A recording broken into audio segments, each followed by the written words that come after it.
We've been a little low on the HDE bikes and frames, and I've had some people asking me if we were going to upgrade it with the same kind of components as the LWB that we released recently, with box 9-speed drivetrain and some other things.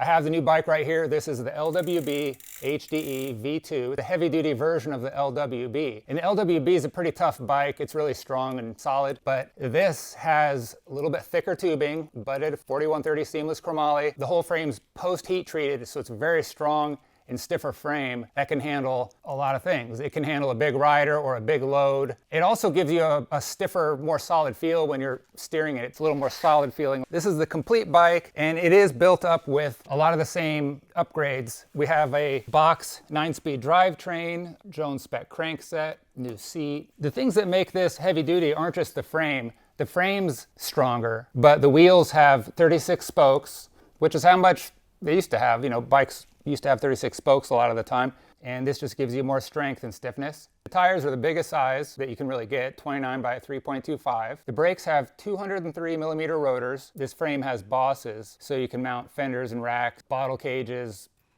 I'm going to go over the frame because the bike starts with the frame. There it is, LWB HDE frame with fork. It's a big, tough setup. 4130 chromoly, heat treated, beautiful welds, giant tire clearance.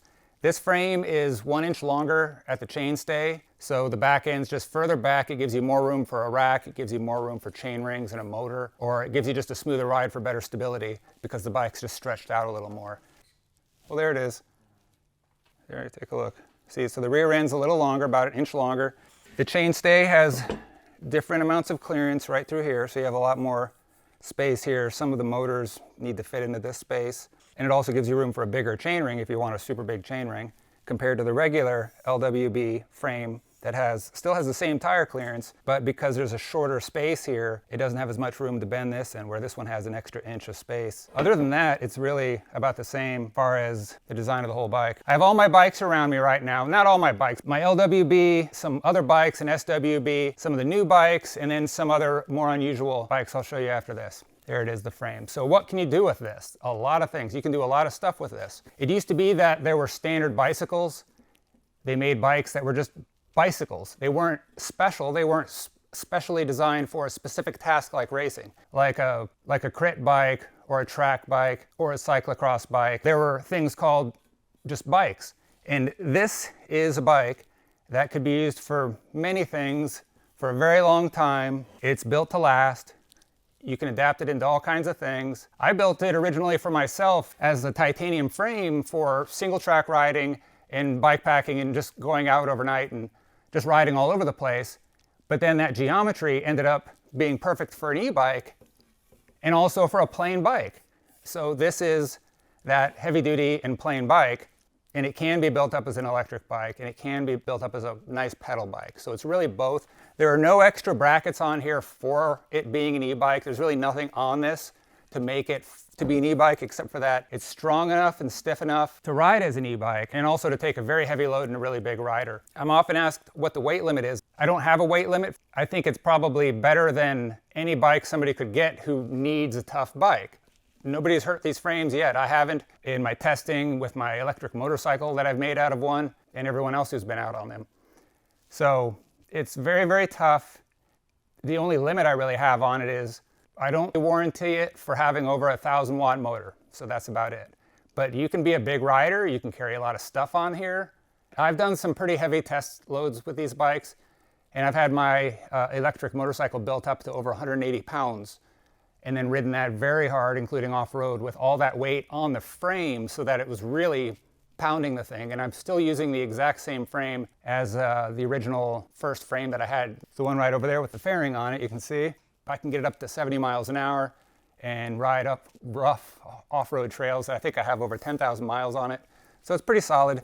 It's the same frame as this. What is it for? This bike can do the same things as a regular Jones bike. You can go riding around your neighborhood or riding around the world. You can go bike packing. You can just go touring on the road, whatever you want, rough single track through town. And what it'll give you is a bike that has a smoother ride and more stability than most other bikes. Most bikes have a shorter wheelbase and skinnier wheels. This is a LWB HDE V1 from when it was called the Plus LWB HDE. We dropped the Plus because all of Jones bikes now take plus size wheels. But the SWBs and the HDEs and the regular LWBs can all run 29-inch by 2.4 tires also. So they can be regular 29ers also, so it didn't make sense to call them Plus. So here's the V1 bike, and I just have big bags on this with racks. So I have this one set up for bike packing or touring or whatever you want to call it. You can carry a lot of stuff. And with the longer chainstay, it allows you to keep the packs pushed forward. You can see I have these packs slid all the way forward, and that places it so they're not hanging behind the axle. They're just about on top and a little bit forward of the axle. For putting a milk crate or something on here, you have more room because there's more space in the back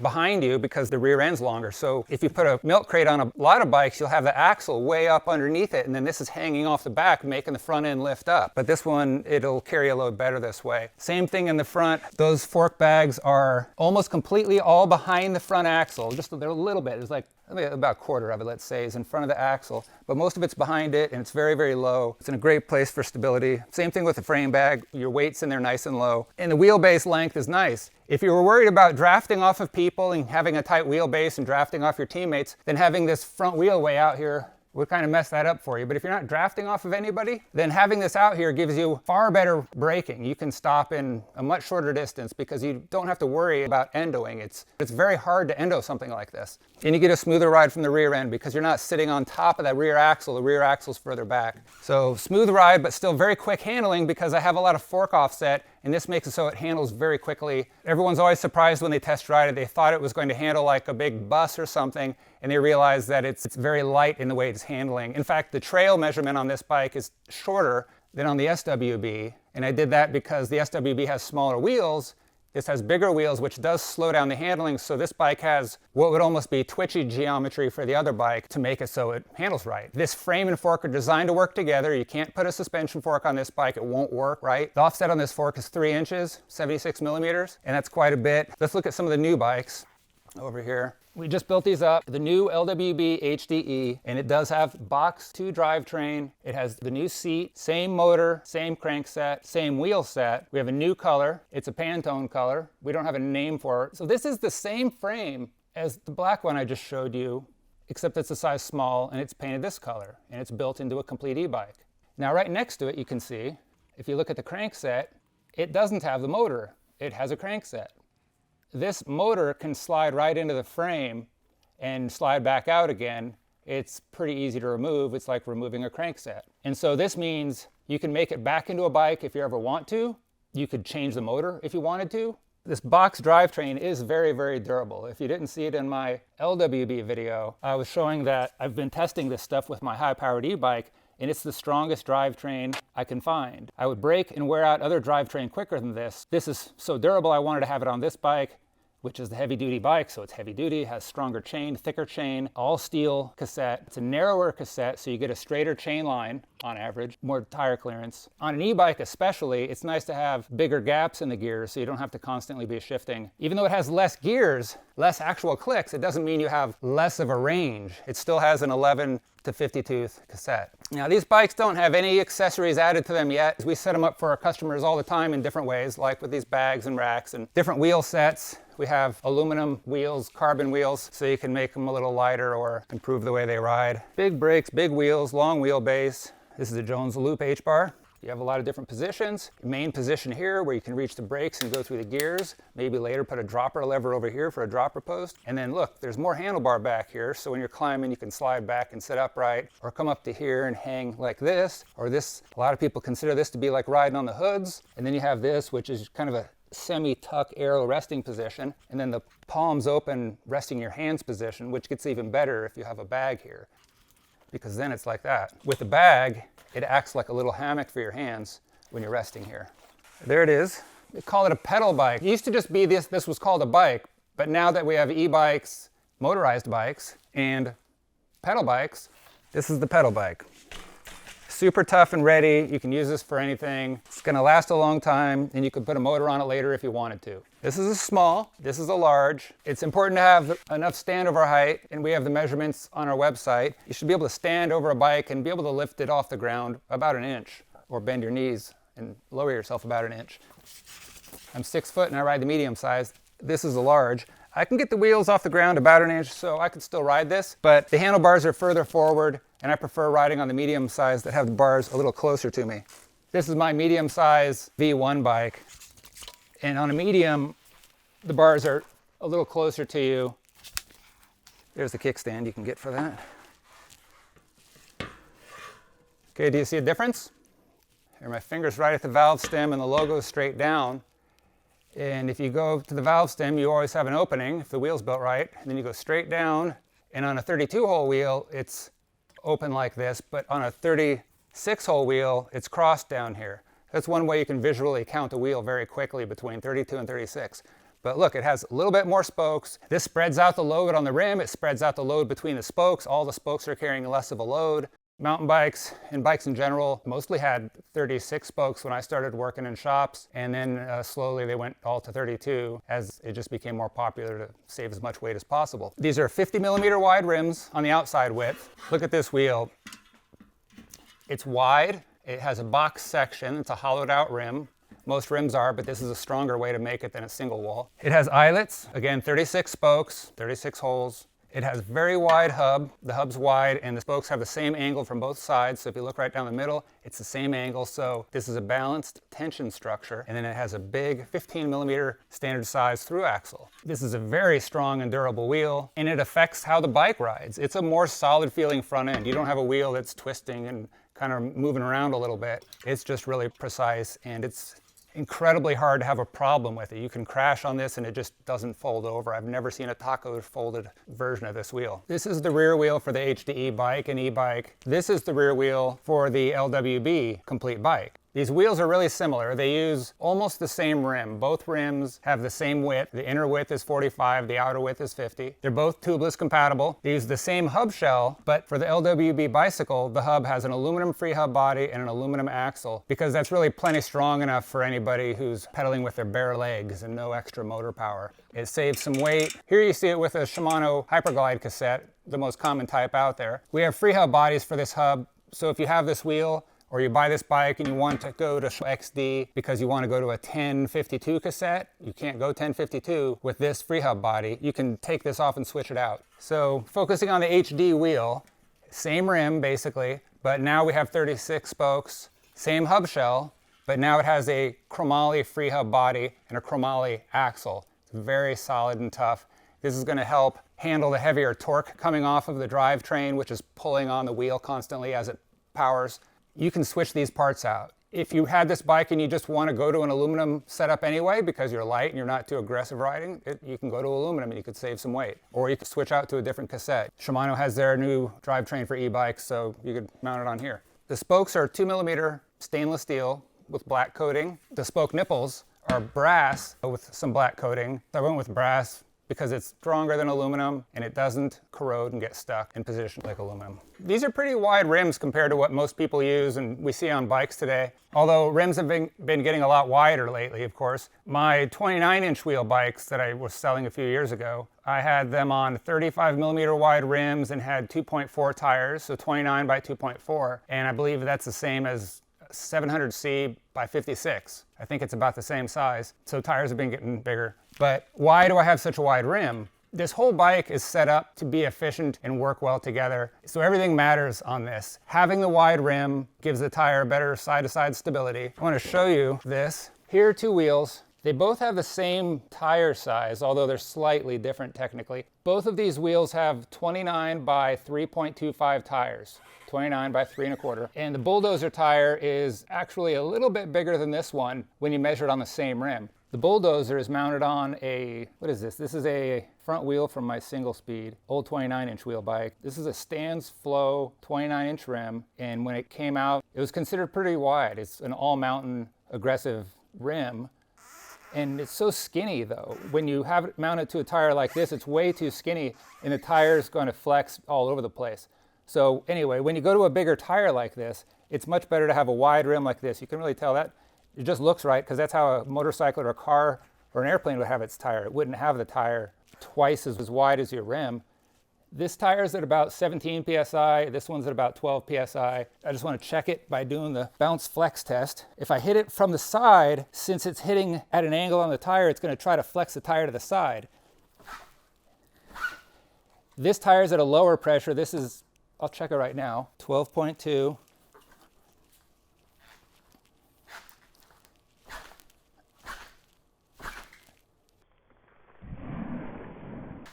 And it's pretty solid. It squishes, but it doesn't flop under. And that's because the casing is hanging off of the bead on each side, kind of where my thumbs are. And as it goes to one side, it's pulling off of the other side like that. But if you make it skinnier and make it into a more of a circle or a light bulb kind of shape like this, it doesn't have that same stability. Now the casing is hanging from this very narrow position, so it doesn't have as much stability. It can just easily get pulled under, flop to the other side. And this tire is at 17.1. So just a little bit of push and it's going to flop.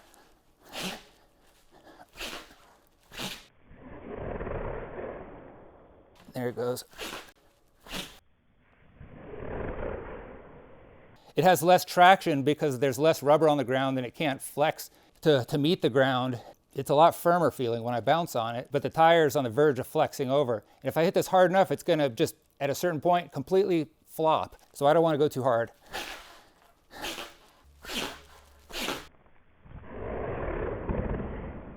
So, big difference.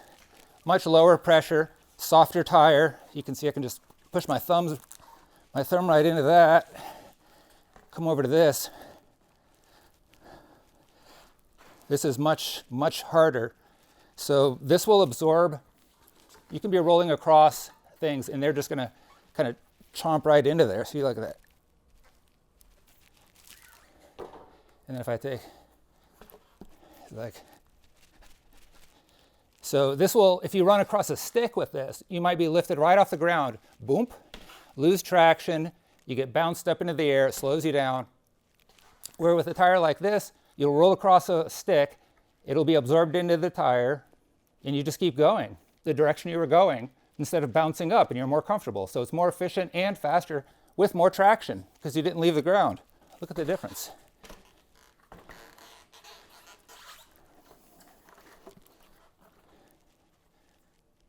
All right, so that's how the tires work on this wide rim. That's why I go that way, because it gives you more traction, a smoother ride, all the stuff I'm showing you. This is a 29 by 3 inch knobby tire, 29 by 3 1/4 knobby. This is a 29 by 2.8 smooth tire. And they're all good for the road, they're all good for dirt, they just handle it a little differently. The new HDE and the current HDE complete bike is available with the Bulldozer tire or the Speedster 2.8. This is the biggest 29 inch smooth tire there is and the biggest 700C tire there is. I think it says it right on here. There it is. 29 by 2.8, 622, that's 700C by 70 millimeters. This is big. This is probably the supplest gravel tire, smooth tire that there is. You end up with a bigger patch of rubber on the ground that's running at a softer pressure so it's more supple and it can more easily flex to absorb all the little bumps on the road. And then with the wider rim, the tire doesn't flex from side to side because this is like a hammock hanging from side to side. And if you hang it between two really narrow trees, it's not going to be that stable in this direction. But if we spread it out, then it is. Because the air pressure's holding the tire outward in all directions from the pressure inside. We're not really sitting on the casing down here. The casing's very flexible and they can't support weight without air pressure. So when you inflate the tire, the whole thing pulls up right between the whole wheel because this is what the air pressure makes it do. It forces it into this shape. It inflates it into the biggest position it can be. But then right on the ground, it deforms just a little bit right here. And as you roll across a bump, look at that. See, that's where the bumps are absorbed. You can just go in little bumps like that or anything. Probably, can I see the rubber bands there? Hey, look, yeah, I see it. See? Even the little rubber bands are there. That's how you absorb bumps. Now, if we run high pressure in a narrower tire and we run across the same thing, we're going to either bounce up. In fact, look, it's actually, yeah, it kind of left the ground a little bit. So anyway, that's how bumps work. They get absorbed down here in this area, you can have 3 little bumps all being absorbed all together, being spread out so you don't feel it as much. When you have a skinnier tire, you're hitting individual bumps, bump, bump, bump, one at a time. The sidewall isn't going to absorb this. That's enough of that tire for now, but both of these tires have the same kind of sidewall thickness. Even the Bulldozer is also a super supple tire, probably even more so, because when you have a bigger tire, you can run lower air pressure and have the same kind of stability. So having this tire, I do run this at about 2 or 3 pounds less. When I'm on something like this, I might be at 13 or something, but then with this, I'd be down to, 10 or 12 or lower. And this is a 3-inch T-Fatty. This comes on the standard knobby build for the standard LWB. This is the non-heavy duty version. It has 32 spokes instead of 36, and it doesn't have as big of a rear brake, and the rear hub has aluminum parts, so it saves weight over the HD very simply through just little differences. And this is a 3-inch tire, not quite as big as the last big knobby I showed you, but still a super nice tire. These are the tubes that come with the bikes. Again, I recommend taking these out, switching it out for tubeless. It'll save a lot of weight, and you won't get punctures or flats. You may get a puncture, but it'll seal up. And there's 2 sizes because we have 2 different sizes of tire. 29 by 2.6 through 3.25 goes with the 3.25, and the 29 by 2.4 through 2.8 goes on the smooth tire. And you save these as a spare, and you get your Jones valve stems, like that, Schrader valve stems. Check out the information we have on these on our website. We should have a video on this pretty soon. Schrader is more durable than Presta, and Presta is only needed for narrow rims. These aren't narrow rims, and I want to have a more durable valve stem. So you get a more durable valve stem that has higher airflow, easier to set up for tubeless, and you can fill it up at a gas station. And you switch out for that, and then you get rid of all of this. You go to that and start out with about 4 ounces of Stan's fluid or some other kind of tubeless sealant, and then just replenish it every 6 months or so. And you'll have a nice time, a smooth ride, and you won't have this extra rubber in there stretching back and forth every time you hit a bump, wasting energy. It just won't be there. So we have these in stock now, the new LWB HDE frame sets. We don't have a lot of frame sets, but we have frame sets in stock. And complete bikes, we have the pedal bike or the electric bikes, and there's different options, and there's modifications we can do, and we can add on also.